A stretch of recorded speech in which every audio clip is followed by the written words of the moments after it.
Hello, welcome back to another video. Time to get caught up on some of the comics I've been reading.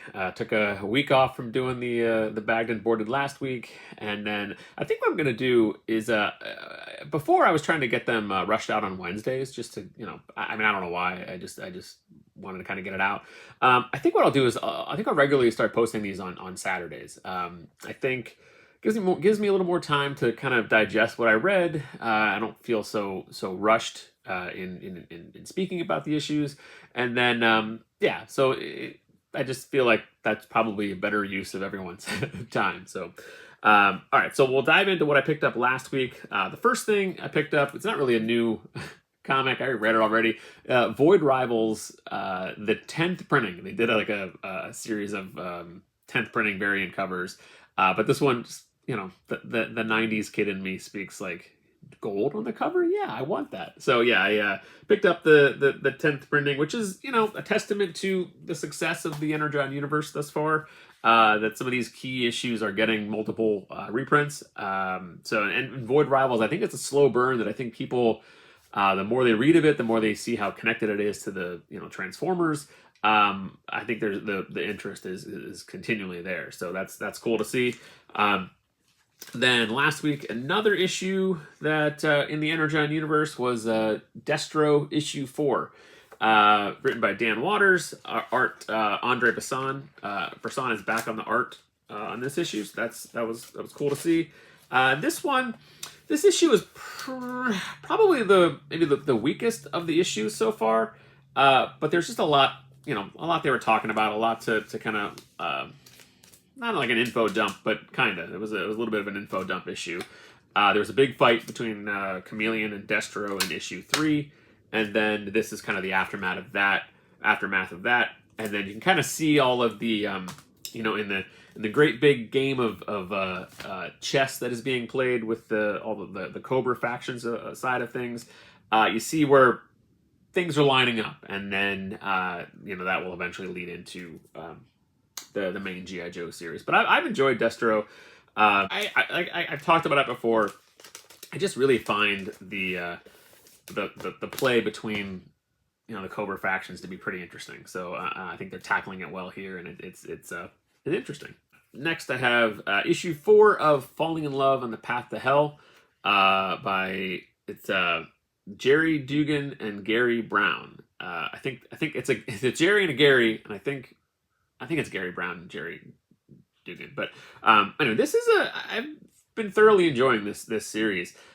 This issue was another one that was, there's a lot that kind of went on in the third issue, but again, this is kind of like an aftermath issue. So a bit of a slowdown in some of the action, but the art is still beautiful. I'm really invested in kind of what's going on. I like this world that they're building, this kind of limbo world, and I love the aspect of bringing in all kinds of historical type, period type characters. So yeah, this is a lot of fun. And side note, kind of fun that I actually have a letter like I printed in the back of the issue. So that's fun. I've never really written into like letters to the editor kind of thing with comics. But since I've been diving back into it, and part of what I really enjoy is the connection to the creators involved. I've been kind of sending off some emails just to kind of let people know that let the creators know of what we think of the book, and this is a concept that I really have been enjoying. So I thought that was worthy of letting them know that. So so that was cool. And then the other issue last week that I picked up was The Moon is Following Us. This is the new venture from Daniel Warren Johnson and Riley Rossmo. It's a collaboration. Again, colors by Mike Spicer. I always love, Mike's colors on this stuff. Beautiful. But this is a really cool concept. And I also like what they're doing with the art duties.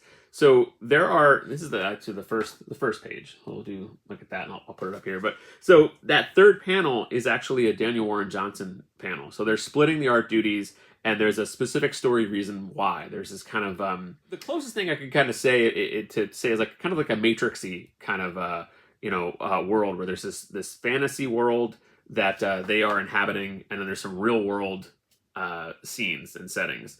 And Danny Warren Johnson is writing or is drawing the real world settings, and then Riley Rossmo, who I love his cartooning, and I think it's I've liked his style, and but I feel like this is a great fit for him, where he gets to kind of build his own world, and it's just super visually interesting, and I think it allows for his cartooning to shine.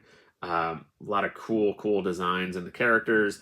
I don't know if this is a limited series or an ongoing series, but I think it was a good start. It was intriguing.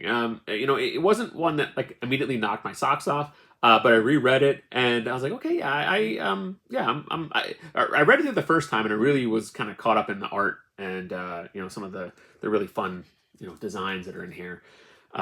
But you can also automatically tell that there's some family heart elements. General story or plot point is that these parents are going to rescue their daughter. And, again, that's a way to tug at my heartstrings, and it worked. So definitely interested in seeing where this one's going. And like I said, I have no idea if it's ongoing or limited, and maybe they're seeing how sales go to determine that as well. So, but so great start on that one.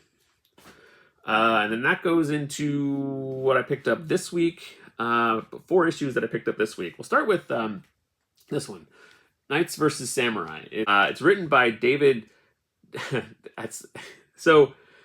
David, the guy who played Polka Dot Man, and art is by Feed Melee. And I enjoy the art in here. I actually, I prefer there's some elements that are I don't love. It's hit or miss, but I like the world that they're building. I like there's some very cool imagery with there's like an octopus monster, but in a book called Knights versus Samurai, there's a lot of knights and stuff in here, but not a lot of samurai. And I know that's they tease that's to come, and that's part of obviously where this conflict is going. However, the comic's $2.99. That's always a nice touch when McFarlane's comics are at that price point. So it's at a price point where I'm willing to keep kind of checking it out, see where it's going. But I can already tell I feel like this is probably going to be a better read as a trade. But we'll see. I'll pick up another couple issues and see what if it's something I want to kind of keep doing. But at least I'll do the second issue because I know. It's the last page they tease a samurai, so I would have liked to see more in the first issue, but you got to set the world up, and I understand that. But so I'll check out issue 2 and then see where that goes. All right, the next up is Wolverine Revenge. This is so written by Hickman and art by Greg Capullo. Now I love Greg Capullo's art. There's a lot of stuff to enjoy visually in this book. The story, I mean, you don't need a complex story in a book called Wolverine Revenge. However, I feel like if you're gonna make it Wolverine Revenge, just give me crazy action revenge stuff. Now Capullo, I think he's a master at even the talking head pages. I love his character work, and there are a lot of talking head pages in this comic, and I feel like that's not what I want from this story. I again love Capullo's work, but it doesn't seem that they're suiting the story to the artist that they have. I feel like they have Capullo there, but he feels a little handcuffed. I feel like he's handcuffed by the story. And again, you're 2 issues in a book called Wolverine Revenge. I just want crazy action. Give me that, and I'm fine. I'm fine with it. The story's kind of basic, but deliver more of the Wolverine doing what Wolverine does. So I don't think so far it's the best use of Capullo's talents. I love the art, but I feel like it could be better. I mean, the story could be better, and they could give him more to do in that story. So, all right, go two more issues that I have. This one was fun. I kind of forgot this was coming out, but Batman: The Long Halloween, The Last Halloween. So this is the third story that they in the trilogy of Long Halloween, Dark Victory, and then now Last Halloween that Jeff Loeb and Tim Sale were beginning to tackle and take form. They released a like a Long Halloween special a couple years ago, and I feel like that was they reprinted it last week as an issue 0 for the Last Halloween. Unfortunately, Tim Sale passed away a couple years ago, and that kind of changed the plans for what the story was going to be, or what the obviously who was doing the art. Their approach this time is to have different artists do each issue, and the first issue I think was a great choice. It's Eduardo Risso, and you definitely get the Tim Sale vibe in this art, and I think it's a great entry point into the series. I can tell you that, I mean, I forget. I know the second issue is Klaus Janson, and I forget who the other artists are on the series. But I can tell you right now, I would be fine if they would have just kept Eduardo on the entire series, because I think it's a great complementary style to Tim Sale. So yeah. Good setup. I haven't read Long Halloween or Dark Victory in a long time. Which again, this makes me want to go back and read those stories that I love, which I probably will. But I didn't feel like I had to go back and read those to kind of get caught up in this story and where we were now. So I think that they did a great job in that sense, and it's a good hook for a new mystery. And anytime you get me some amazing Jim Gordon and Batman scenes, I'm a happy guy. But yeah, this great start. I'm interested to see where it's going.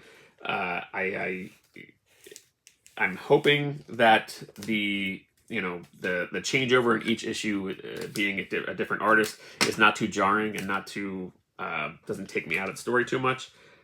In a sense where, like, say, with The Moon is Following Us, there's different artists, but there's a reason for that. And, the reason here for different artists is because it's a big project to tackle, and unfortunately, Tim Sale is no longer with us. And I can feel I can tell they wanted to have different names involved to kind of, up the interest and the appeal of it. But I would have been fine if they stayed with Eduardo Risso. So yeah, anyway, that was that one. And then the last issue I picked up this week was really amazing. Really, really awesome what they're doing with this. Frankenstein issue 2. Michael Walsh did the story and the art, and I love this series. I'm definitely a mark for Frankenstein, but I love what they're doing. It's a different kind of take on Frankenstein, but it puts it right there in the events of the first movie, the 1931 classic, and then it talks about the main focus is talking about where the body parts that Dr. Frankenstein used to create the monster. And there's just some really, really amazing art. And thankfully, well, again, not thankfully, but most of the art in this, I think all of it was done digitally. So that kind of saves my wallet, which, then I can just enjoy the story and not have to worry about targeting certain pages. Because that's the thing, as an art collector, you read a story, you automatically, I read things through the lens of, like what, maybe if there was a page, what page would I buy? And I don't have to do that here, which is kind of nice. I just kind of think, enjoy it for what it is. But some really cool, like, that's an amazing panel of him holding up the brain in the jar. I mean, yeah, I'll put a picture of this one up here too. But like, what? Really cool. I really, really enjoying this one. And like I said, it kind of splices in between the movie and with like some new story elements. And I'm loving it. And I think these are, I forget if these are 4 or 5 issue miniseries. I think it's 4. I think it's a 4 issue miniseries. But there you go. Frankenstein issue 2. And that was that's what I picked up the past couple weeks. Yeah, there's some really great stuff in comics going on right now. Some of the other big things that are coming up with the DC All In, the Absolute stories. I'm interested, but not.